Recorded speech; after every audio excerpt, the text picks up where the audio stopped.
Good evening, everyone, and welcome to the Bicycle and Pedestrian Advisory Committee meeting.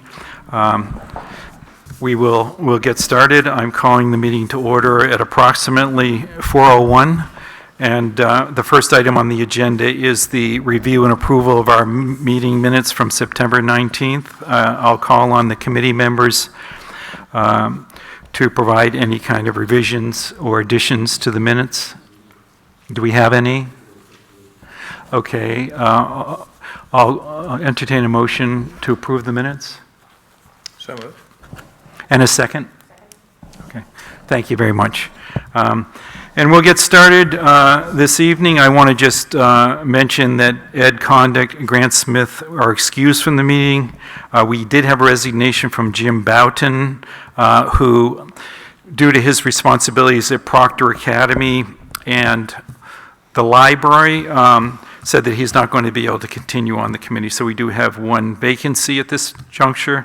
Our recorder this evening is Emily Campbell, our vice chair, so thank you, Emily, for your help with that.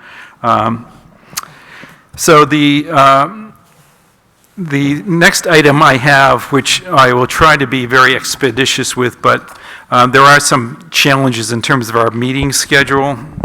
And one of the things that I wanted to point out is several committee members who are not retired have suggested we meet at 5 p.m., not 4, which I would like to ensure that we do in the future.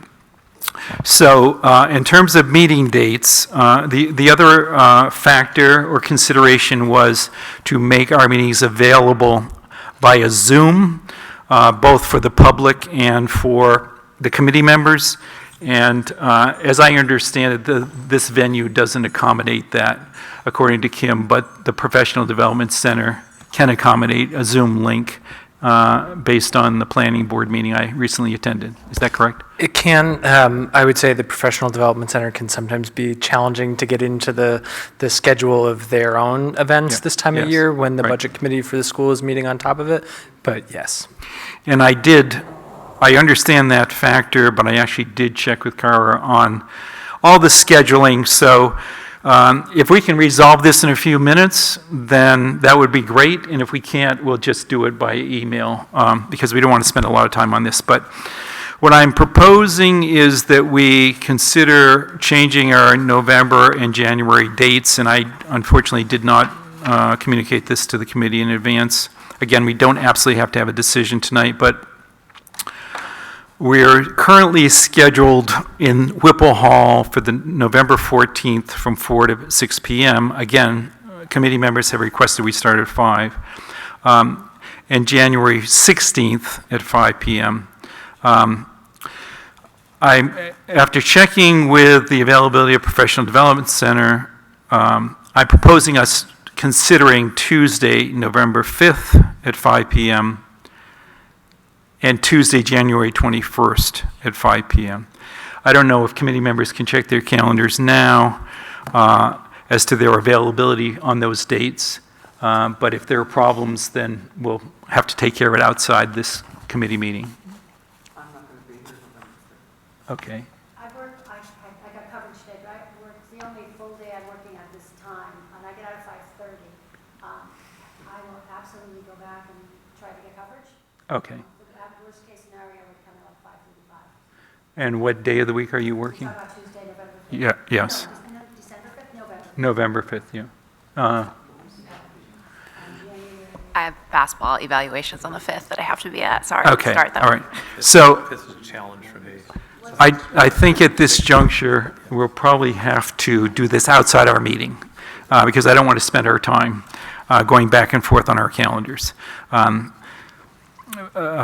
We may have to compromise and have one at the Professional Development Center and one at Whipple Hall, but we'll address that at a later time.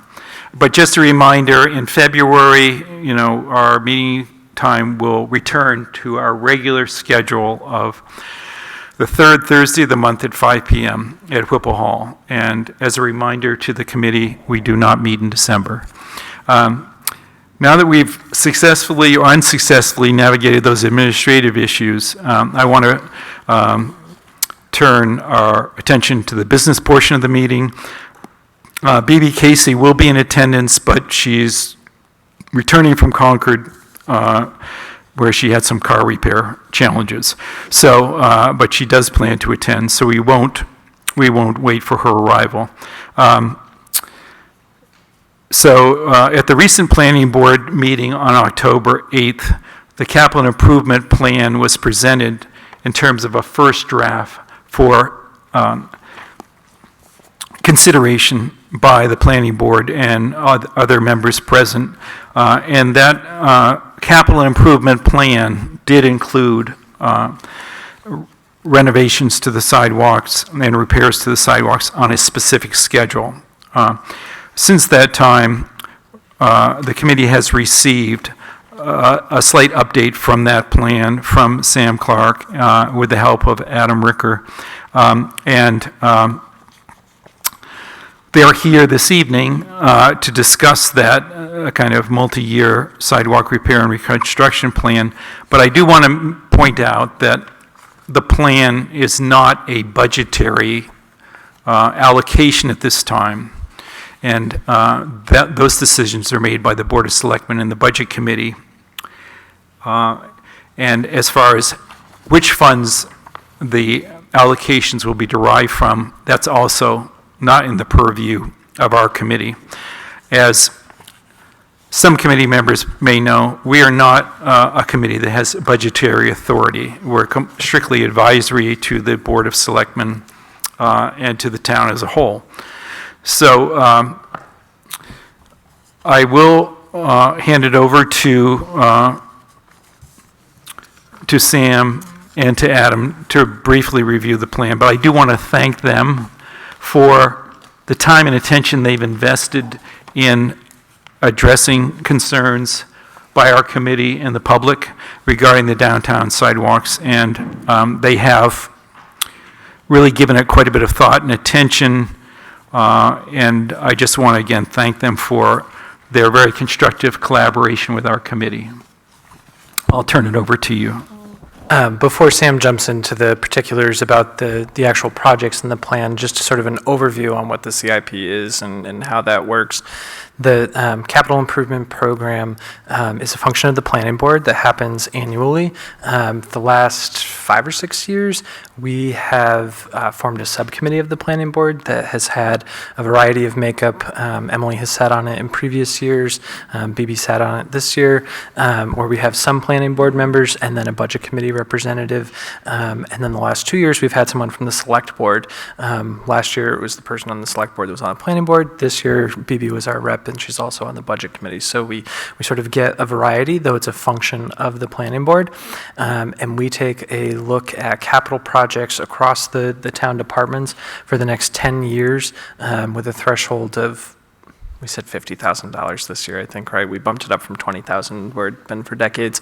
That doesn't mean that there's not some expenditures in here less than $50,000 that are just of a capital nature that makes sense to include. But it's updated annually, so projects can be new projects. The cost estimates as you get closer to the year in which they're planned get better, so we can hone those. And then the planning board holds a public hearing, which they began last Tuesday night. It got continued till the 22nd, next Tuesday night. And then they will adopt the plan and deliver it to the selectmen, and then the budget committee. And as Russ mentioned, the plan does not provide any funding. It's telling the two boards that are in control of the funding, the budget committee and the select board, what's coming down the line, not just in the next fiscal year, but 10 fiscal years out, so that they can look at transfers to capital reserves or setting up new capital reserve committees or accounts rather, for whatever may be coming down the line. That's not to say that there's an allocation in every budget year for everything in the CIP, but things are still included in there so that there's a broader overview. Public Works makes up the bulk of a CIP. Obviously, they're responsible for our infrastructure. And so for how we have it worked out, they're also responsible for our buildings and things. So Sam probably shoulders the biggest burden of any of the departments. And so part of that includes sidewalks. So we'd had sidewalks on there for a few years, and this year we sort of revamped things a little bit. So I'll let Sam sort of go into the particulars on that. I just want to, before Sam starts, I do want to, again, point out that Sam has taken a lot of initiative in terms of, we did a walk around town with Sam. Many of the committee members talked about challenges in terms of intersection, street segments. He's been receptive and invested a lot of time in both short-term and longer-term approaches to the challenges in the downtown infrastructure. Thank you. Thanks, everyone. Appreciate it. So I sent out a memo to Russ. Did that go out to everybody, or is that? Okay, great. So everyone's probably mostly familiar with it. We addressed some of, like, it starts with the immediate action items, which was kind of what we discussed and saw in our walkabout town, and, you know, what our concerns were. And we tried to address those things to get some immediate improvements as quick as possible. So with the crosswalks, we're going to be repainting those when the weather hopefully lets us. And then we talked about some seasonal signage and such. That's like, we're going to be resurfacing or refacing the signs that kind of go out that are seasonal. They'll be getting taken in here in about a month, but that should help with making the crosswalks more visible. Same with adding the reflective beading into the crosswalks as well. So we're hoping that that's going to really help make the crosswalks a little safer. Like I said, per what we kind of discussed when we did our walk around. We also noticed that there were some of the truncated domes that needed to be replaced and some just general resealing and resurfacing of small areas. That's kind of what we're going to continue to do over the next few years, especially do our areas that are in good condition, like Pleasant Street and most of Newport Road and Parkside Road, which are all in relatively good condition. So we'll continue to patch and seal where those need to be done, just to keep them good. So the main concern of the sidewalks, is kind of the Main Street corridor, so to say. And that's why we focused a lot of our time and energy on this plan to move forward with that. So we start in fiscal year 25. I started there, and it's obviously not in the CIP because there's already money available per what the selectmen had started prior to me taking over, so we were going to hopefully use some of that money to at least kick off the project. And, you know, we stayed it from 711 Main Street to Squires Lane. We tried to break these up into sections that are all roughly the same length, and we're doing the same thing to every single one. So it's kind of a 6 to 7 year plan. I say 6 to 7 years because next summer, depending on how the bond goes with the water main project, we may be able to complete the portion that says fiscal year 25 and fiscal year 26 in 1 year. It just depends on when that work bond runs out and if Public Works would have the availability to do our workload to complete that section. So I don't know if I need to go through these individually because, like I said, it's, you know, total replacement of the sidewalks from curb to tip down to pavement to gravel underneath, just to keep them so they last longer and are preserved better. And then anywhere that they don't meet ADA compliance, whether that be width or pitches or cross slopes or whatever they may be, we'll be addressing that and bringing them all to ADA compliant, because that's obviously our biggest target here, is to make sure that, you know, these sidewalks are traversable by everybody and, you know, welcoming to all. So I don't really know if I need what else you would like from me, Russ, in the aspect of that, especially if everyone got the memo. I don't need to read it word for you all, but happy to answer any questions on it or thoughts. Maybe just for the recording, you could just state that the sidewalks were repaired or reconstructed from the end terminus, if you know what I'm saying, where it would start and where it would end, if you know what I'm trying to say. Yeah. So in this fiscal year, hopefully we're going to start at 711 Main Street and then go to Squires Lane. And from fiscal year 26, we're going to go from Squires Lane to Seamans Road. Fiscal year 27 will be Seamans Road to South Pleasant Street. Fiscal year 28 will be Pleasant Street to Cougar Court. 29 will be Cougar Court to Newport Road. 30 will be Parkside Road to South Pleasant Street. There's a note in there for potential sidewalk addition from Parkside Road to Hayes Road, kind of connecting the whole commercial district. Right now, there is not sidewalk in that area. Adam's actually pulling it up right now, which is great. Thanks, Adam. We think it'd be nice to be able to connect that. When Parkside Road was added, or they redid the renovations to it, we built that so it could be turned and the sidewalk could be continued down to connect Main Street on both sides. So I think that would be a great addition to the sidewalk, and probably be our first addition to the sidewalk in quite a while. And then the final year, which is fiscal year 31, would be from South Pleasant to Seamans Road. And fiscal year 30 and 31 are both on the south side. So we kind of go all the way down to Newport Road, and then we'll come back and work on the other side. So we're kind of just working in a way that flows well and allows us to kind of build up some confidence as we work through the sidewalks, and hopefully hone these numbers in a little bit better and get some experience in a relationship with a curb company and paving and all that, so we can kind of continue to address the sidewalks throughout town. Because obviously there's not just Main Street, there's Newport Road and County Road and Parkside Road, and then there's all of Elkins as well. So we know that there's a lot of sidewalks in town, Main Street being the #1 priority, and then we're going to continue to work on the capital improvement plan as we kind of work through this and get numbers addressed. I'll be able to say, okay, maybe our next stretch is Newport Road after this is completed, or whatever it may be. So, And just for clarity, the next 3 fiscal years, you're replacing or repairing existing sidewalks, correct?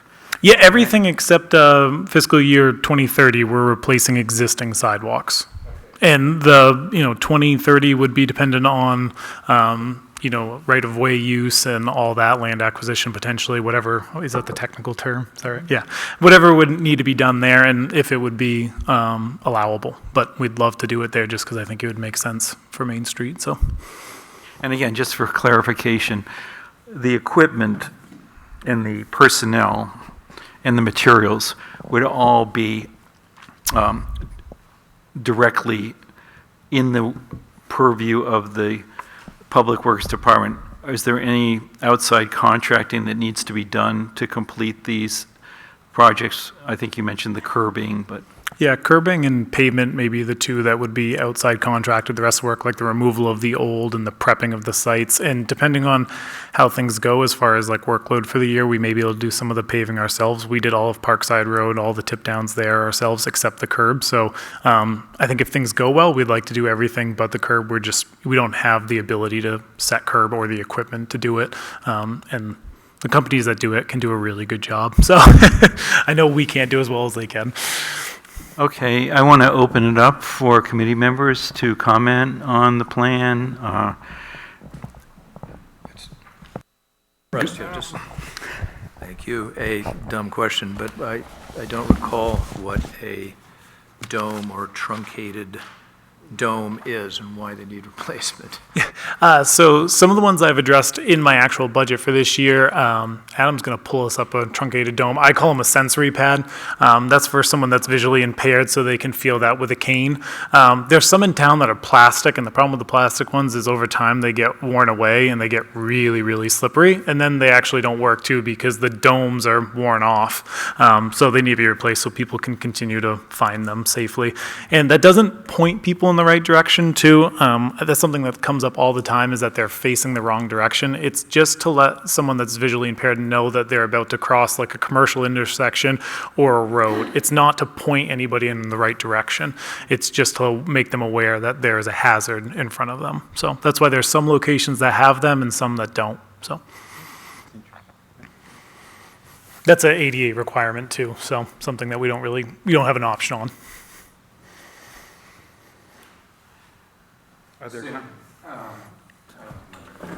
Other comments? Go ahead, Don.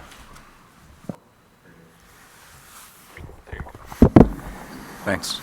I just wondered how you prioritize the projects chronologically. It seems like you're working linearly rather than by the actual condition of the sidewalks as they stand now. Whether you had any thought to jumping around based on the overall condition of each one of those segments? Yeah, so when we first approached it, we tried to figure out where we could kind of start and then kind of flow through. And the reason we started with the location we did was because of the water main project, and that was the area that's kind of outside their scope. And, we considered jumping around, but the problem with that is it would make it difficult for us as far as construction goes and just always being moved around. Whereas if we kind of know that we're going to work in a flow path, it'll make it easier for us to plan, as we go through and let businesses know, and then people can kind of expect it because they'll kind of see it's coming is kind of what we were thinking, versus if we start up by Hogan and then come down and just jump down to Newport Road area, it may be kind of difficult. And I do understand that it would be ideal to be able to jump around and kind of get some of the more pertinent areas addressed, but I think this plan will hopefully address these areas quick enough and people will see that the correction's coming and, it won't be too long, but. That's a good question. Other committee members? Yeah, please. I don't know if it's fair to ask, but about how long will each segment take to do? How long or how quickly will you be finished with each of the designated sections?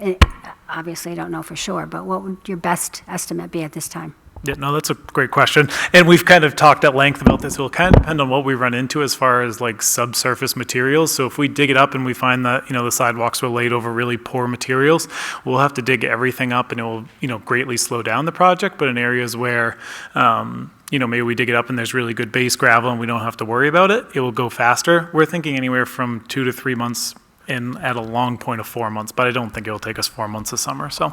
I have another question. Yeah. Parkside, they use that kind of crushed glass?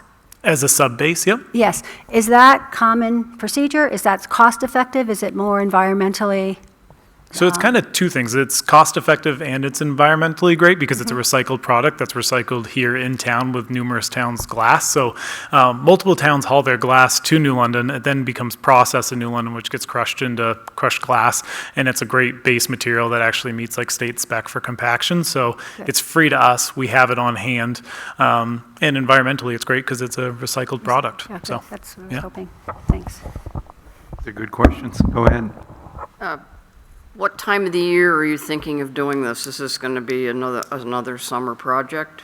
Yeah, it'll realistically be either, we're going to hopefully try to do it first thing in the spring, like as soon as things would get dried up, or it will be later in the year. We obviously want to try to not interrupt businesses as much as possible. Right. The That's my tourists. concern. Yep, Sure. exactly. So it'd either be probably this time of year or it will be very first thing. And I think that will kind of depend on the season and the aspect of bud season and things like that. So. That's great. I'd just as soon not have that whole summer, what happened this summer, interrupted. for that. Yeah, we don't want to be working too when it's, doing the most labor-intensive parts during the hottest part of the summer when we have a lot of other things like mowing and culvert replacements and all that to do because, we still have to maintain the town elsewhere. But yeah, we'll hopefully do it early spring or fall. Great, okay, thank you. Yeah, thank you. Sorry, at the risk of redundancy. No. Maybe I'm repeating what Don was asking, but thinking of the sidewalks from the point of view of risk, that is some combination of the condition of the sidewalk and the amount of traffic that they receive, is there a different approach or a consideration for that? Because I think, if we approach from here, it's used a lot by active walkers, but I don't think it's used a lot by people who are going to bookstores or to Blue Loon or to other places that are heavily trafficked. And yet those, I assume, would be coming through at a much later date, unless I misunderstand the rollout here. So I think to probably address that a little bit better too, just because we have a plan for something in fiscal year 29 doesn't mean we're going to ignore that section till fiscal year 29. So we'll still be doing like preventative maintenance and things like that, where there's like the section probably in the Pressy Court area, there's a lot of like unevenness and broken up pavement that's missing like the full width of the pavement. We're going to still plan to address those areas and make them safer by, going in and doing pavement where they need to, or if there's a tip down that's heaved or what may be, we're going to try to address those areas like as soon as possible. And that's kind of out of our normal operating budget.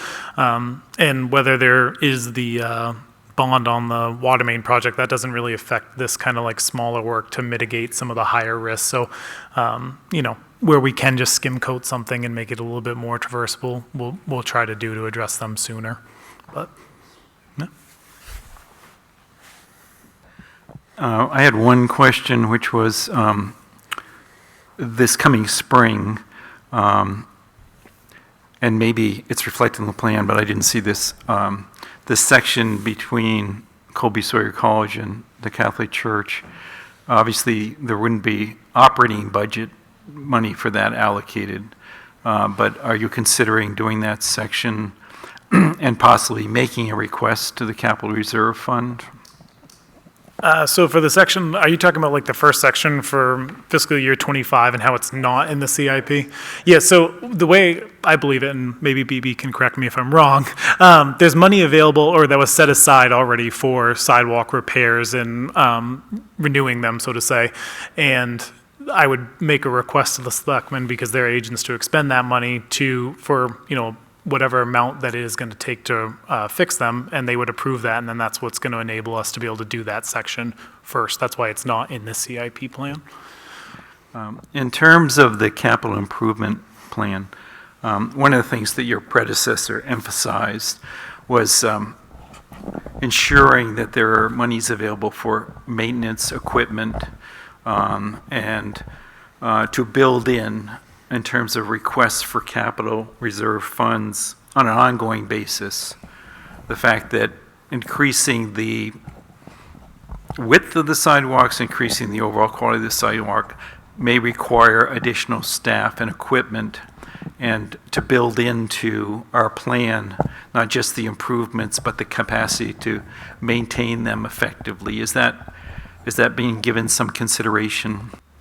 Yeah, absolutely. We're always, Public Works always trying to think about, what do we need to make these things happen, make everything safe. It's the same with plowing roads as the sidewalks, they're just as important as roads, and we're always kind of assessing that. My look on it is new sidewalks are a lot easier to maintain and keep safe than the sidewalks we have now, just because of how out of shape they are and stuff. So I think we kind of have to see how things go as we do it.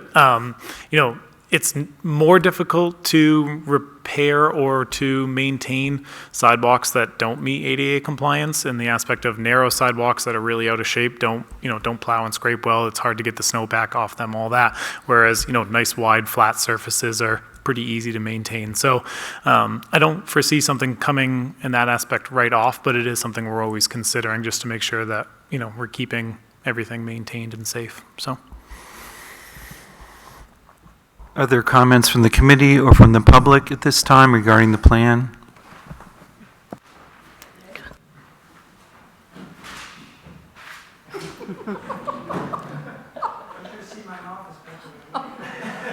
Seen it. And I Just be sure to identify yourself and turn the mic on, please. My name is Bob Bowers. I'm a resident of New Hampshire. I want to offer 100% support. Sam has put together a plan that I think this town needed to have done years ago. It's workable. He's thought it through. He's analyzed it. Just listening to him talk, he thinks about the kind of things you need to think about. I am so happy. My request to this committee is that when you go through the budget process, despite what Adam says, there are ways that it gets affected. The planning board puts forth the CIP, but the budget committee adopts it. It would be very good if this committee could take a vote or somehow put in the minutes and show full support for this plan and let the planning board know it, so that when they are looking at it for final vote for what the committee proposed, they will be supportive of it, or at least you'll have your input. And that when the selectmen meet with the budget committees and the budget committee meets, the departments, that the budget committee and the selectmen are fully aware that this committee has heard this, looked at it, understands it, and supports it. Bearing in mind, as Sam has indicated, these things get tweaked. You've got a plan to go forward right now. You've got a capital plan. 2 years from now, something may come up that Sam thinks ought to be different, and he changes it. But that's the idea. So I urge you to support. He's put a lot of work into this, a lot of thought into this. I think I said this, so happy. Please show some support through your minutes, or vote would be beautiful, to tell the budget committee, tell the selectmen, tell the planning board, yes, we want this to be going forward in this fashion. Thank you very much, and thank you, Sam. Thank you, Bob. I actually think that's a suggestion that resonates with the committee, and I would put forward a motion that we communicate to the Board of Selectmen, the Planning Board, and the Budget Committee our unreserved support for the plan as it's articulated in the memo from Sam Clark dated October 15th. The only caveat I have is that we may want to communicate as a committee regarding, other sort of bike and walk priorities, but that this would be a component of our communication. So what I'm saying is the communication may not be exclusively and only in support of this memo, but this would be one component of the communication, if that's acceptable to the committee. If so, I'd entertain a second. Second. And all in favor? Aye. Opposed? Would abstain? Okay. Let the minutes reflect our unreserved approval of the plan and our intention to communicate that to the appropriate committees. Thanks very much. I do want to move ahead on the agenda, and I'm going to shift things a little bit because Adam and Sam have some other pressing priorities. And I've had a number of discussions with town committee members, town leadership, as to how can our committee be as effective and as engaged as possible, given the fact that the town currently confronts several different major projects and endeavors, which many of you are aware of, but just for your further edification, there's a proposed police station new building proposal. There's an issue of water supply and water contamination in town. There's a major survey of our housing needs by the Housing Commission. There's the affordable housing project, Lawn Meadows, and some of the obstacles that it confronts in terms of moving forward, which is a huge amount of time for the select board, for town staff. And the question I've been wrestling with is how can we be effective and make a positive difference in town, given the fact that we may not be at the top of the priority list in the short term in terms of the town's deliberations. And I've had conversations with Adam about this, and Kim, with BB, and with Janet Kidder, in terms of like, what's the way forward for our committee if we're not going to do a major planning initiative in the 12 months? How can we make a difference? I do want to emphasize to the committee that what we're charged with is a significant improvement in the quality of life in town in terms of making it more walkable, bikeable, and also a real gathering place on Main Street, using streetscape, an approach, a complete streets approach to our planning process. So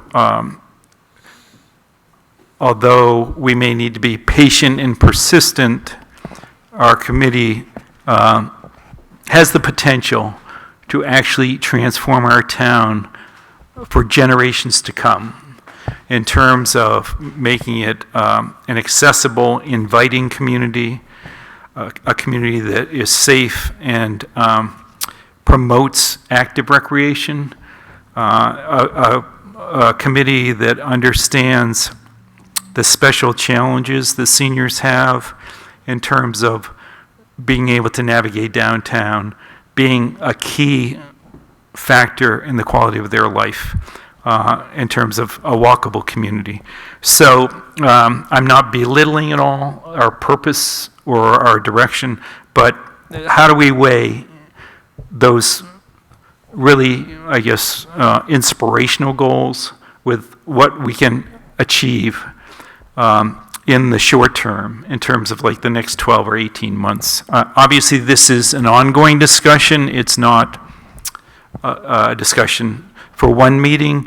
But in speaking to Adam and a colleague of his, Alex Belenz, who works for an engineering consulting firm and is somewhat familiar with New London, what are the types of things that we can embrace and be engaged in that's going to make a difference? And because we are not a discussion group, we're a group of people who are absolutely committed to civic engagement and making positive change in our community. So Adam and Sam have agreed to stay for a few minutes to explore how other communities have sort of approached these challenges, and how can we work collaboratively with both Adam and Sam, given the other pressing and difficult challenges that the town faces. And some of the things we've talked about, and Adam is much more acquainted with this than I am, but there are things that we could do to prepare the town for a major planning initiative around downtown infrastructure, comprehensive plan, or a bicycle and pedestrian master plan. And some of that involves, as volunteers, doing studies of pedestrian walking patterns, traffic stress studies, exploring funding options. We've also talked briefly about installing temporary or pop-up kind of infrastructure experiments, taking an intersection or a street segment or something like that, and putting up some temporary installations that could result in traffic slowing mechanisms or better access and visibility for pedestrians or cyclists. Adam, that's obviously too lengthy an introduction, but maybe you could talk a little bit about those approaches. Sure. So a couple weeks ago, I dragged Sam, Chief Cobb, and Chief Lyon on a little walking tour down Main Street to just sort of talk about the intersections that maybe concerned us as users of the downtown corridor, and in each one of our sort of professional lenses, with the idea that knowing, obviously, this committee is working on these now, and that you would probably like to move forward on something sooner rather than later, but that with the capacity of staff to move forward into a larger consulting project, maybe there was a shorter term effort that could be made that's not a huge cost to time or budgetary constraints that would then help a larger process, whether that's 18 months down the road or 24 months down the road when we've wrapped up a couple of other larger projects like the housing project that currently takes a lot of my time. And so what we did is, Russ mentioned, Alex Belenz and I formerly worked together at the Upper Valley Lake Sunapee Planning Commission. And so in talking with Alex a bit about the temporary measures that can go into on a street, and this has happened, I'm trying to think of a local spot where you would be familiar with. Hanover did this last summer, where they had a couple of lane drops where they install temporary pylons and they adjust the traffic pattern of either the lanes for bicycles or sometimes for sidewalks for the pedestrians on a temporary basis, let people live with it for a little while, respond to it. I liked this, I didn't like this worked, this didn't work, and then to really observe it and see how it worked. And so what Russ and I have talked a little bit about, and he would like to do a Plan New Hampshire charrette at some point, where we look at this corridor and take a higher level design approach. I think it could be helpful if people have some recent experience navigating some of these temporary measures, where they could actually provide a really in-depth view into, I actually lived this on Main Street, that it's not just this picture on a screen of, oh yeah, I could see how that could be at the Pleasant Main Street intersection. They could have lived it for 3 months. And so what we did, and we have just sort of sketches that we took beside the road of some different measures that are not really ready for public circulation at this point.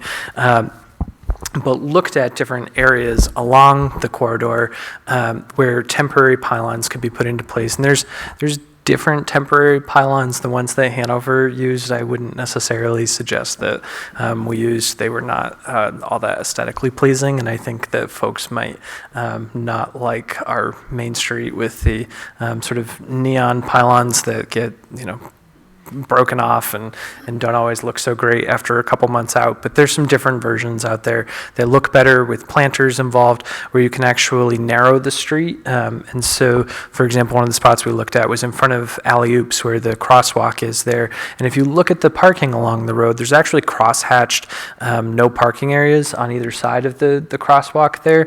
If you actually put some pylons in that create a definition to the road, it narrows the crossing for pedestrians. So when they're standing out in that cross-hatched area waiting for cars that are hopefully stopping relatively soon, although I think we all know that you usually have to wait for at least 2 or 3 cars to go by, they feel a refuge and a protection there, that they're not just standing out in the middle of the asphalt waiting for someone to politely stop. And you can add planters in there that make it look nice, and then they cross much more quickly. The added benefit is, even when there's not somebody standing there, it creates this perception that you as the motorist feel like you are confined, because we can change the speed limit to anything on the road. But the reality is, if the road is built to accommodate a car going faster, we're all going to go faster. And so it's why, if there's nobody parked on this section of Main Street, you might find yourself gaining speed as you go down past the Common, and then you get to the area in front of the bank and the library, and it all of a sudden feels tighter. And so you're naturally slowing down, whether there's cars on the road or not. There's trees, the buildings are closer. It just sort of naturally creates this traffic calming. And so these measures can do that too. It creates a narrowing of the road so that even in midnight, there's no cars on the street. You have those there all the time. Of course, permanently, you can install curbing and landscape them and make them look quite nice. Obviously, there's a different cost and engineering that goes into that, where some of these could be put in a temporary basis, and we could try them out without a huge outlay of cash, see how they work. Obviously, they can't stay out in the winter due to our snow accumulation, and between the state's plowing and the sidewalk plowing, it would be kind of a nightmare to leave them out. But I think this is something that we could think about in the short term at a couple of intersections. I think this is an easy one. I think something at the Pleasant Main Street intersection would be fantastic. It's a little bit more complicated. It's one where I think we'd want to engage the services of somebody like Alex at SE Group or someone similar, where we would need some help in defining that intersection to hopefully curb the impatient motorists that go around the person waiting to make the left-hand turn that are going to clip somebody at some point. And so, if we could install some things to adjust traffic patterns there, I think that intersection would be great. We also talked about the area in front of the fire station.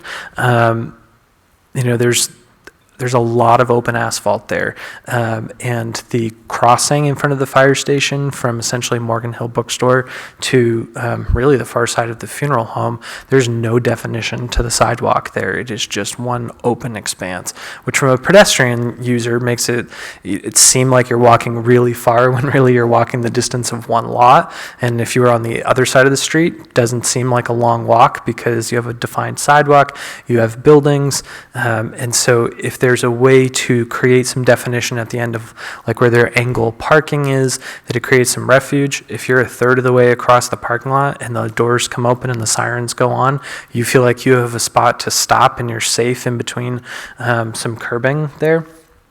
Obviously, there's questions about how that works with fire truck circulation, and we were talking to Chief Lyon about that. I think he has concerns with how the lack of anything there now allows fire trucks to sort of swing in and come back out, which he would prefer they not do, because motorists actually think they are pulling off the road when really they are swinging back out to back in. And so they've had issues where cars start to go by them.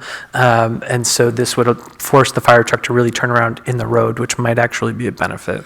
But those are, conversations we have not gone super deeply on yet, but sort of, first level idea of maybe this would work here, let's explore this more. And were there any other crossings that, I think we discussed the Parkside sidewalk extension there too. There was the Hayes Street, like Kruger Court pedestrian possible conversion. Yeah, I don't think we're part of quite the street. far enough on that conversation yet. So, stay tuned. But, we are having these conversations, don't know quite yet what an installation at any of these intersections really costs. It's fairly minimal, but there is obviously a cost to it. I think the design and the aesthetics are almost as important as the safety gain out of them. I think that for many people, if we were to put on, neon yellow pylons on Main Street, our phones would be ringing off the hook. So, if, looking at different products that are offered, talking to Alex and see if he has suggestions, I think is sort of next step. And then if we can get a plan together, hopefully have something for you folks to weigh in on and respond to. Do you have anything else to? No, I think that's great. I think one of the key questions for our committee is, who has to be around the table in terms of making any kind of modifications, even if they're temporary. New Hampshire DOT has like two programs one is temporary installations, and that could be for a season. They have another one that's kind of a pop-up where you just put it up for a few days and get feedback. But certainly, the school, parents, the school, that's one constituency that we have to think about. There are parents who would have their children bike or walk to school if they felt it was safer. We do have a bike to school, walk to school day in October. That's going to happen in 2 days, but we don't want it to be a special day. We want a community where, parents and students are safe. Or we've enhanced their safety in terms of access to school. So one of the questions for our committee is, in the planning process, given that, our town staff are pretty heavily challenged right now, who are the people that we can bring together in a small group setting to further elaborate these plans? So one of the things I mentioned to Adam earlier was, is there an engineering firm that would do pro bono work? Do we have anyone in town who's retired who has a lot of expertise in civil engineering or transportation planning? I mean, we have to be thoughtful about the process we create, not just the outcome. I mean, that might be obvious to people, but, we can't just say, well, Burlington, Vermont did this piece. They put in planters and they had like cylinders around the planters. That'll work here. I mean, we have to ensure that there's a lot of community input and engagement as we develop these ideas. So if anyone has any suggestions in that regard. But I'll open up to the committee in terms of responding to any comments that Adam has made or comments I've made.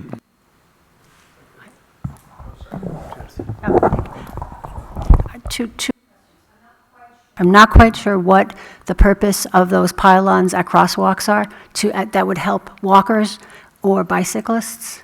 I see slowing down traffic, but, so are you thinking that as a natural result of that, bicycling would be better?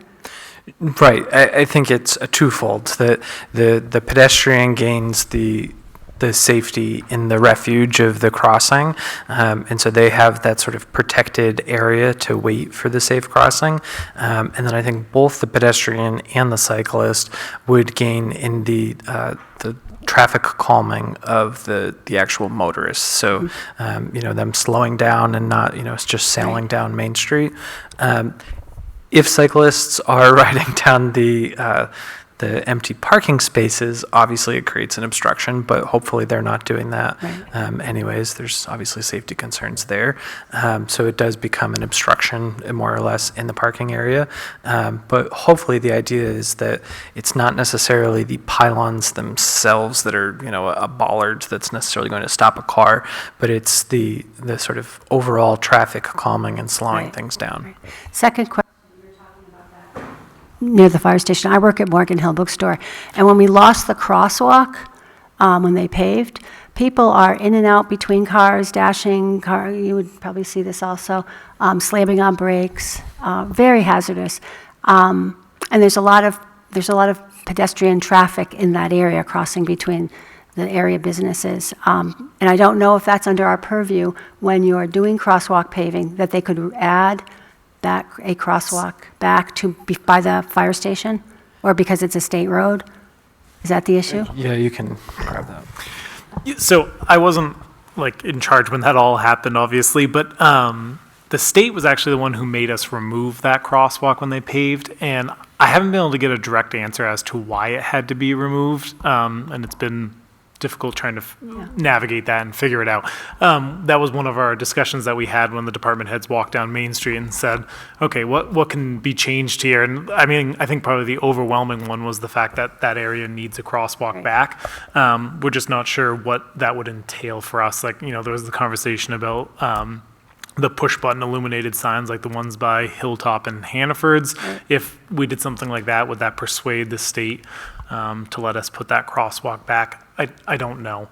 So that's an avenue that we're exploring, but I really don't have a lot of information on it. But we do recognize that it's an area that could use a crosswalk again, because it's a very long stretch without a crosswalk there in the densest commercial area of Main Street. And the school behind us is also an issue. Sometimes students and/or parents park, walk, and then when they come back, if they cut through the fire station by the funeral parlor, and then they are looking for an opening, it's just, Yeah, it's easiest to cross there instead of walking, 500 feet one way or 800 feet the other, I think is what we measured. And it's not really, they're going to be painted. Right now, they're not very visible anyway. So right now, it's Yeah, we're going to repaint all the crosswalks. We just unfortunately can't repaint that one until we figure out what we need to do per the state, because that is the difficult aspect of Main Street in New London, is that it's state controlled 100%. So we have to follow all of their rules and regulations, whereas, if it's a town road, we could paint crosswalks different colors. We can do a lot of different things that will really help. But since it's a state road, they regulate the style of crosswalk, the colors of the crosswalks,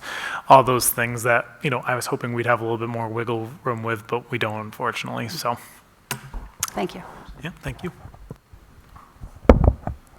I love both the ideas that you mentioned, Adam. My heart went pitter-pat when I thought of better safety in that corner, where cars do indeed pull over and take that right turn and endanger people, sometimes from both directions or 3 or 4 directions at once. In comparison, if you know, to other towns, how much scale is possible in terms of trying out various locales? Is it done sort of at the same time or sequentially? When you create a master plan, do you have 6 different locales throughout the town, or 8 that you have a whole bunch of things going on, or do you move the equipment over time to test out different patterns in different locations? I guess I'm trying to get at speed of how much can be done. I think to some extent, Woody, it matters if the successive intersections play together. And so I think, for South Pleasant and something at the Alley-Oops, for example, I think those should probably be installed at the same time, so that because they're in a relatively short distance, that seeing how they work together is important. That's not to say that once you have the equipment that, 3 months there, in the first 3 months of the summer, they're there, and then the latter half of the warm months, they can be moved to Elkins or somewhere else where there's potentially a concern. I think that is a nice part about the temporary nature to them.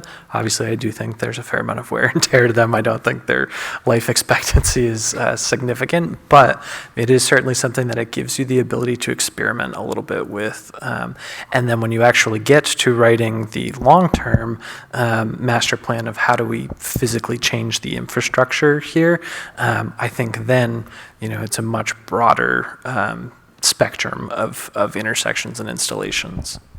So I don't want to put words in your mouth, but what I'd like to hear is that a lot of experimentation could take place within a single season.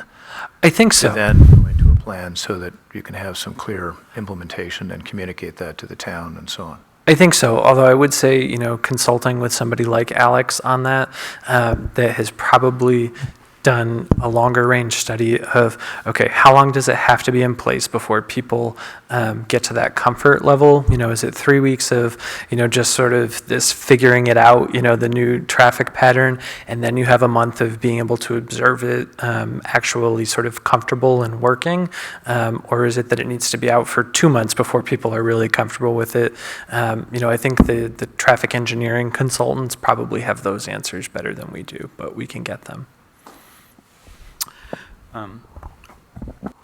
I would just add on to that, I'm living through in my neighborhood, the state of Vermont has updated the regulations for bike lanes, and so they have taken a substantial portion of US Route 5 and Route 4 and eliminated 2 lanes and one in each direction and made it into a bike lane. And so this project has been going on for a full depth reconstruction all summer. Watching people adjust to the new traffic patterns. We're 3 months into it, but I've lived in this town 35 years, and I was used to the way that it was, and I find myself driving the wrong pattern, forgetting that I'm in the wrong lane. So I do think that even when these temporary things go into place, it takes a little while for people to adjust to the new patterns and lanes. I have also a concern, that I'm backing up a little bit here. The intersection of Little Sunapee Road, or 114, Newport Road, and Main Street, that whole area in there, I think, needs to be sort of looked at. There's too many signs and places don't make sense, the way in which the pattern goes. So if you could add that to your list or maybe consider it, that'd be good. And I know that intersection comes up regularly. I do think that that's probably a project that we, at some point, should pursue the Regional Planning Commission and the Transportation Advisory Committee, including on the state's 10-year plan.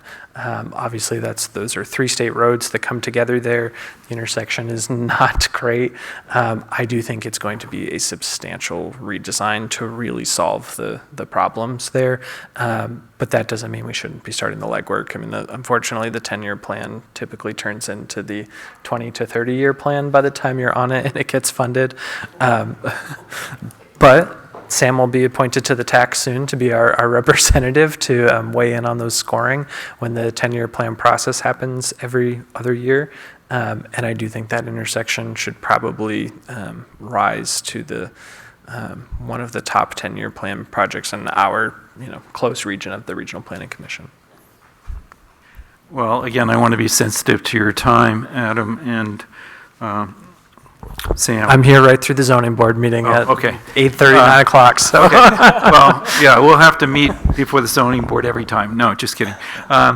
So one of the conversations that we've had previously, Adam, was that the evolution of New London was that there was 114, and it was a state road, and then slowly this town got kind of built around that, as opposed to, some other towns like Newport or Franklin or whatever, Littleton, where there were town centers that were designed from the beginning as a town center. And so, there's civic buildings and there they're a distance from the road, which accommodates diagonal parking and wide sidewalks, and just a sense of relief, I guess you would say, in terms of navigating the space. And New London has had a different evolution, and we have this state highway where buildings have been constructed pretty close to the road. At one time, the road wasn't as heavily trafficked, but the result of this sort of accumulation of buildings and structures has evolved into a situation where, there's very poor sight lines, there's a lot of traffic coming in from side roads, from side parking lots. Businesses have created small parking lots behind them, which means that, if you're at Tucker's, you're coming out, and it's really difficult to see vehicles emerging from that driveway, and some of them roll into the street as opposed to stopping. So,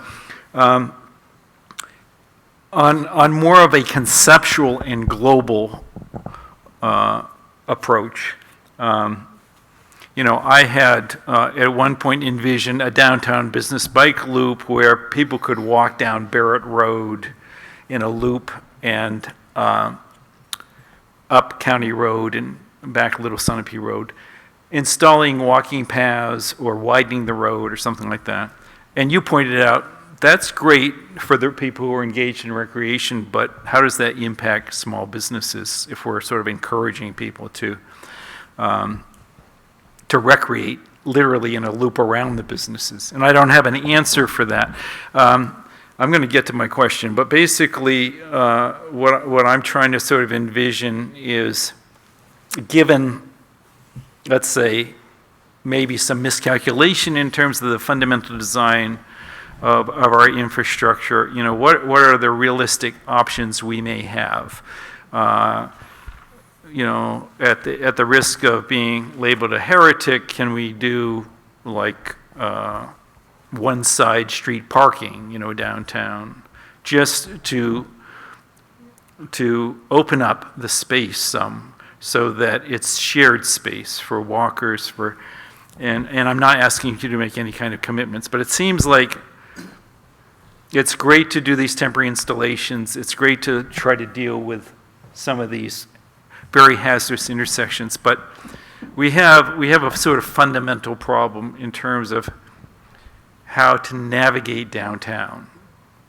And for motorists, for pedestrians, for cyclists, and maybe it requires a more fundamental solution, which I am sure would receive a significant amount of resistance from some people, but would, after several years, people would maybe appreciate or understand the benefits. I'm not asking you to commit to a plan, but it seems like we do have to do some big sky thinking in New London to without compromising the aesthetics of the town, but making it just more accessible. Yeah, I think I'm glad you're not going to have me pinned down to an answer because I don't have one.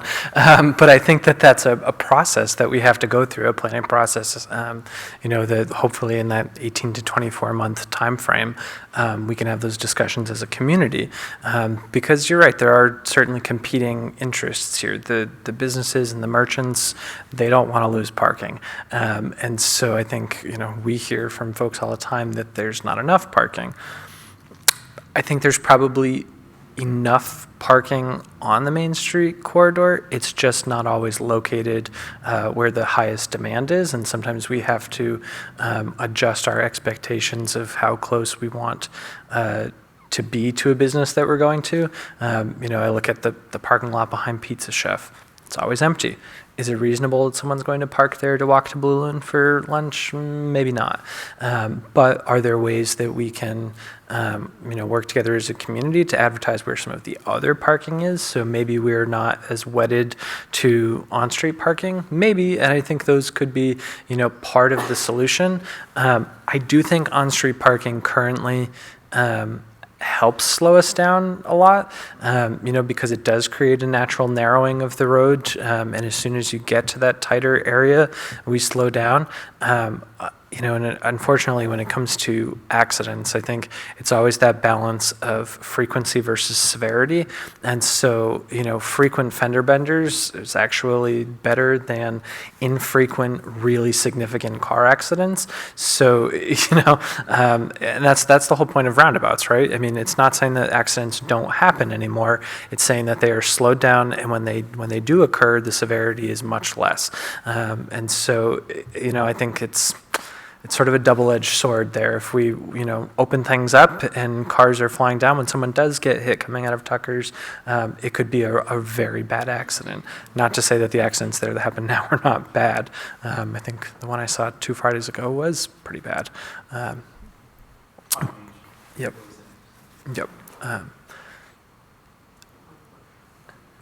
Go right ahead, Emily. I'm probably late to the party here. Has any thought been given from Artisans down to Spring Ledge about everyone coming out of their respective sides of the street going right and turning all the traffic in one direction? Yeah, typically for the state to be on board with restricted right turn only, you have to demonstrate that you have an easy public way to reverse course. So in one direction we do with the roundabout, right? I mean, there's an easy, you may have to drive a half mile out of your way to do it, but there is a relatively easy way. I think the key would be having a similar design on this end of Main Street to allow for people in both directions, if we were going to go right turn only, to be able to reverse course and head. We had that conversation with the state, and I think we did it at the planning board too with Mike Hanson's, right?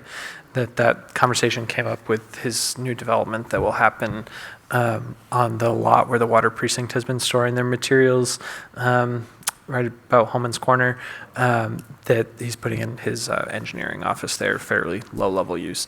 But we had that conversation of, restricted turns, and even there was a pretty decent ability to go down William Street and come back up Everett Park and reverse course on town roads.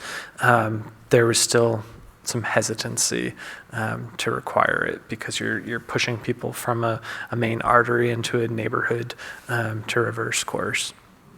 And we've seen the impact on Barrett Road from restricted Main Street. That's almost treacherous because people still park on Barrett and cars coming.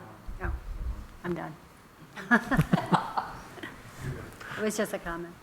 Yeah, I think the parking on Barrett this summer in a lot of ways was maybe a saving grace because I think for the cut-through traffic that was forced there, it forced them to slow down. Knock on wood, we didn't get a lot of concerns of cars speeding. I'm looking at our Barrett Road residents to see if they can give me but I think people at least were fairly respectful when they were using it. So whether residents were strategically putting their cars to make, little sort of chicanes as they went along, which is another traffic calming measure that you might be familiar with, but it seemed to have worked naturally. We were worried about that. Any other comments from the committee or the public? Okay, so let's move along on the agenda. And one of the things that I discussed with Sam was, and I know several of the committee members here are familiar with it, but there is a technology called ArcGIS, and it maps out every segment of the sidewalk and even all the ramps, and it's used by New Hampshire DOT to assess the condition of sidewalks for every town in New Hampshire. And we are in District 2 in terms of that process, which is the next district to for this ArcGIS mapping to occur. And the last time it was done was 2019, and you could probably say that we know that the sidewalks have only deteriorated since 2019. But It is a technology that can empirically validate, the actual conditions of the sidewalks, and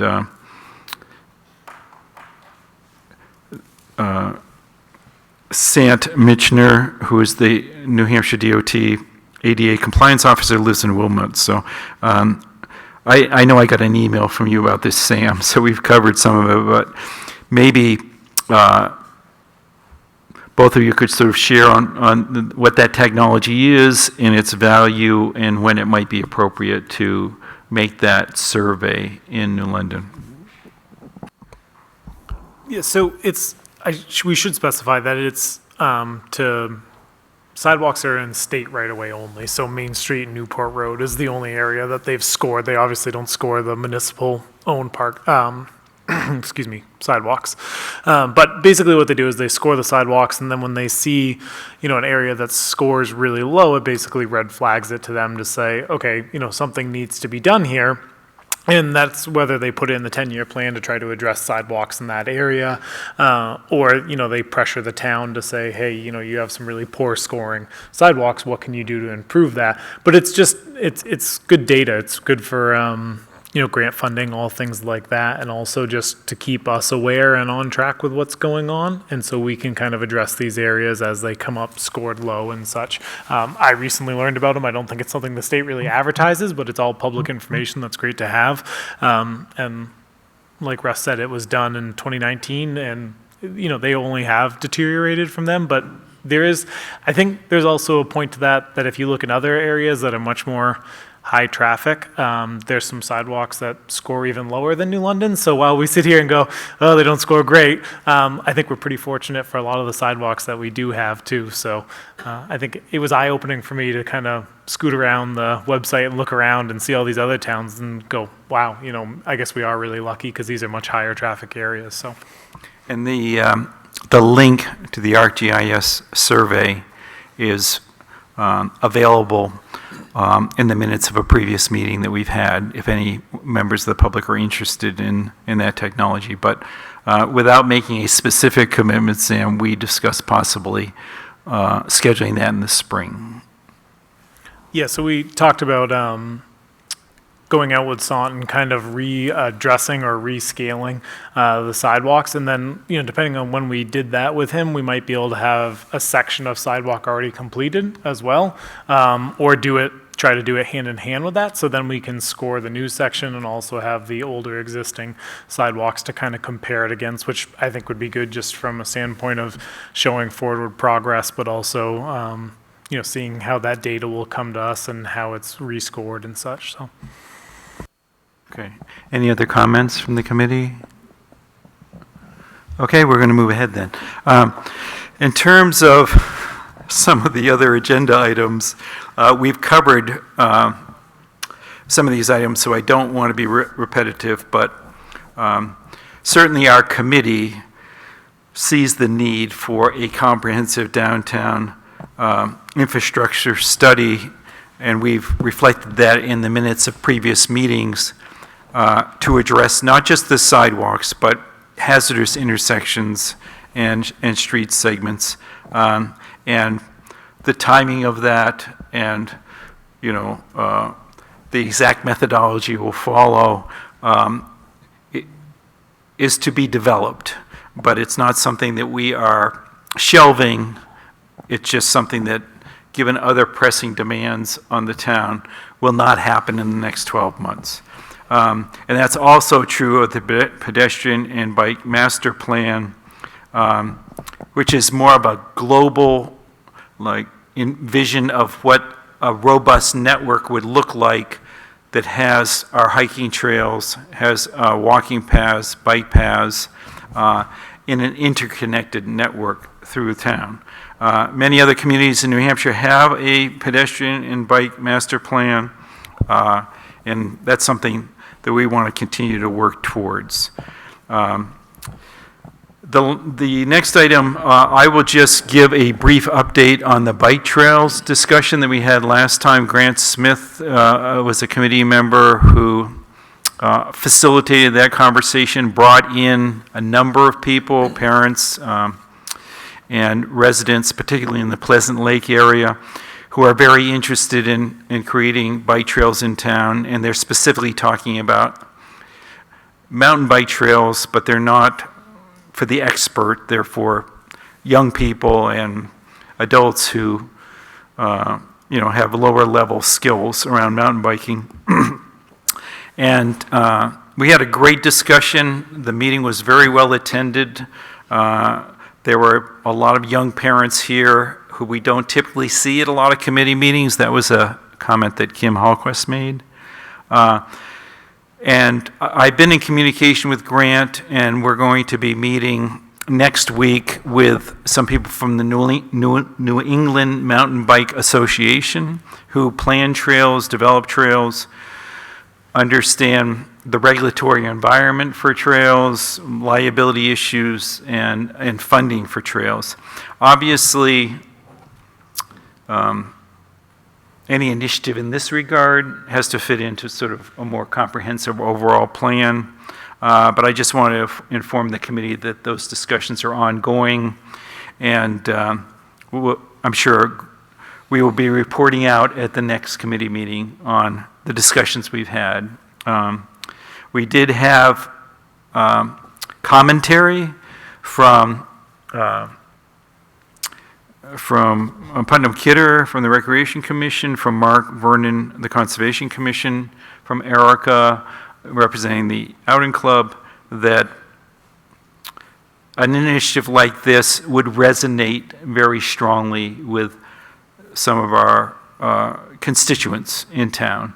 And it may bring both recreational and economic benefits to the town.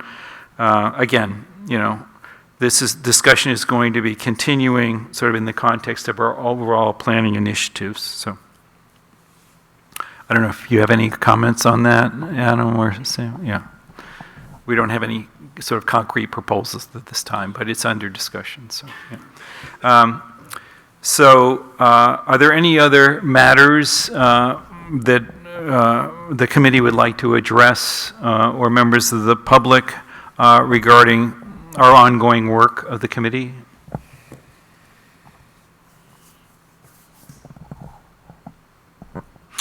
We will obviously post the recording on the website for this meeting, and we also have written minutes, and we will continue to post agenda items.